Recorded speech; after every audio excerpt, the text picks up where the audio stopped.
Adrian Wojnarowski of Yahoo Sports was talking about, seems like it's a foregone conclusion that Tom Thibodeau is going to be fired by the Bulls when they exit from the playoffs.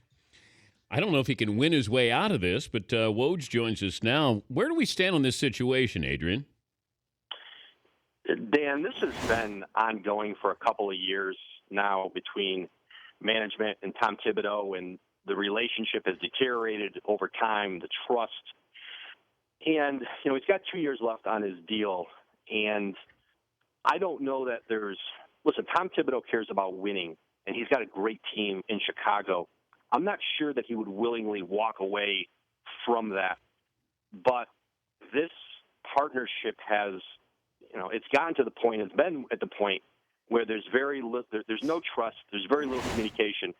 And if management had its way, and if they have their way, Tom won't be there next season. Now, that may be they work a buyout, they fire him in some shape or form.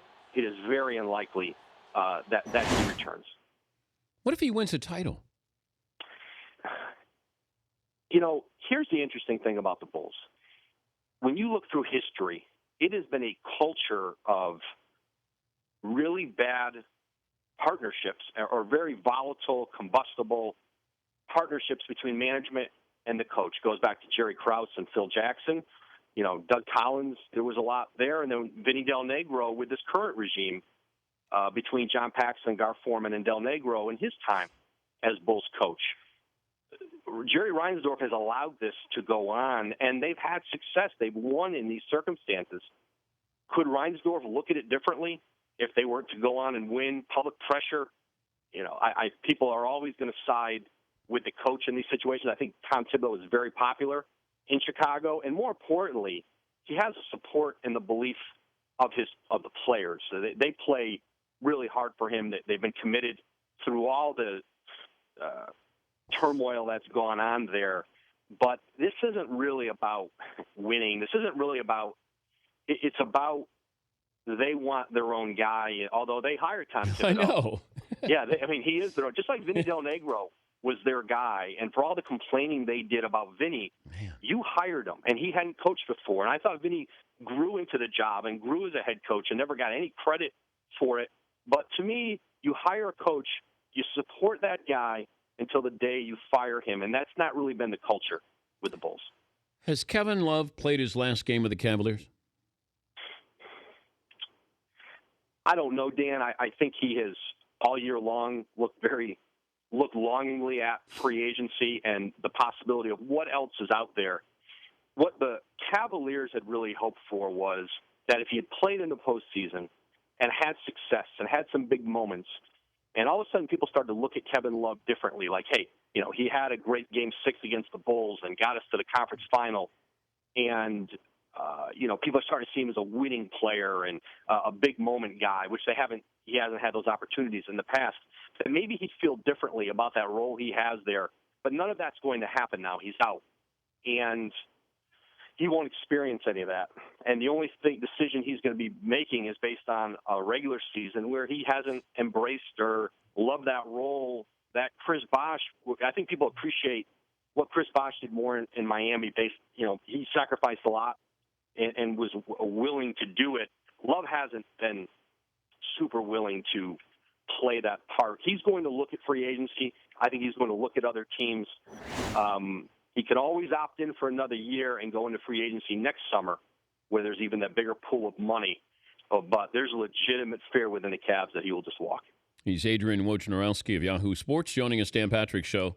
Isaiah Thomas is back in the building. Granted, it's with the WNBA, but Woj, there has to be an end game for Isaiah to be back with the Knicks. Now, he said no when I had him on last hour, that he didn't have an end game. I've never known Isaiah to not have an end game. Well, what's more unlikely, the fact that he would have gotten brought back into that organization at all, or that he could go from being back into the Knicks? I think it's a shorter jump now to run the Knicks again than it was to come from his firing and the humiliation. This is the second time. Remember, they tried to bring Isaiah back under Donnie Walsh. They wanted him to come back with a GM title, and Donnie said, "I'm going to walk if you do this. We're not doing that." And Jim Dolan is obsessed with Isaiah, and Why? he's obsessed with redeeming. Only James Dolan knows that answer, but he is obsessed with redeeming him. He's obsessed with having him at his side, and he's put him back in the building now. And listen, I always felt the Phil Jackson partnership was never going to see the 5 years of that contract. I always felt it was a short term because things never work out with Jim Dolan, and I never felt that Jackson and Dolan, that this had staying power.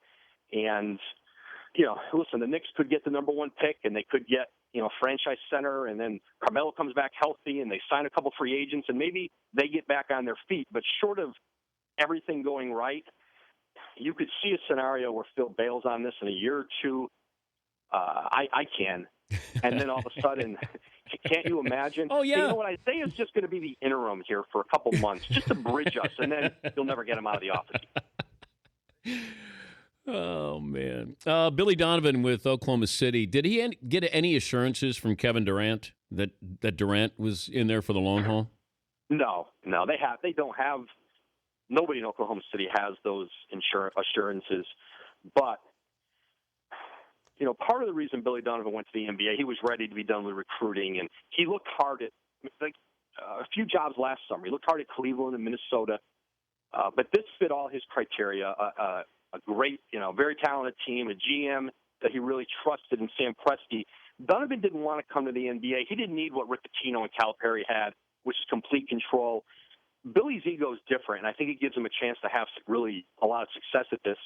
He understands, unlike some other college coaches who come to the NBA, it is about the players in the NBA. College basketball is about the coach, and you're the star. You aren't the star in the NBA. The players are, and I think Billy's fine with that. And I think that's going to give him a chance to work with Kevin Durant, with Russell Westbrook, and have some success. But he didn't come here with any assurances, but he's got a chance this year to win 60-plus games and really make a run at it if that group's healthy, and then go from there. Adrian, good to visit with you. Thanks for joining us. Dan, talk to you soon. Thank you. All right, Adrian Wojnarowski, Yahoo Sports.